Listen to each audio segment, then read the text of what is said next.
জাহাঙ্গীর হুজুর বিরিয়ানি হাইয়ম ইয়ানো। আসসালামু আলাইকুম। ওয়ালাইকুম আসসালাম। হুজুর আজ যে আমিরুল আউলিয়ার মাজার তায়ের অন্ত কেনলা আলহামদুলিল্লাহ আমির রলিয়া হজরত কেবলার যারা আদর করেন নাম রাখিলেন খালাসোনা আল্লাহর দরবার কবুল হইতো আলহামদুলিল্লাহ।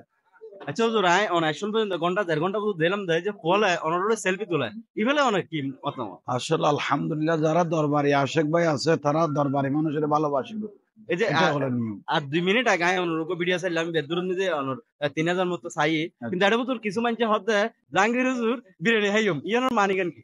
আচ্ছা আজ বিরিয়ানি খাইলে এটা মহিষ গরু বাসত তো ইতার আজ যেতে কত না খালি ঠেলাঠেলি করি রে যথেষ্ট মহিষ গরু এটা আছে খাইতে মনে করলে এটা ওয়া বিরাটা বাতি নেও এটা আই যাবি এটা চলো নাই এটা আই যাবি শুন কারণ আমিরুল আউলিয়ার গল্প বড় আলাদা আলহামদুলিল্লাহ। আর বিশেষ করে আর ফটিয়া টিভি এইচডি এটাকে ফলো করবেন আপনারা, কারণ এটা সুন্নিয়তের কথা বলে, দরবারের কথা বলে। আলহামদুলিল্লাহ ফটিয়া টিভি এইচডি এটা আমাদের সুন্নিয়তের দরবারের টিভি। আলহামদুলিল্লাহ আপনারা একটু দেখবেন, আমরাও তাদেরকে মহব্বত করি। ইনশাআল্লাহ সময় সাময়িক যেগুলো বিষয় থাকে বা তেলফার কাদেরকে জবাব দেওয়ার এগুলো আমরা এগুলোর থেকে দিয়ে থাকি, আপনারা এগুলোকে ফলো করবেন। ফটিয়া টিভি এইচডি আলহামদুলিল্লাহ মারহাবা। আল্লাহ। আপনারা দেখছেন পটিয়া টিভি এইচডি।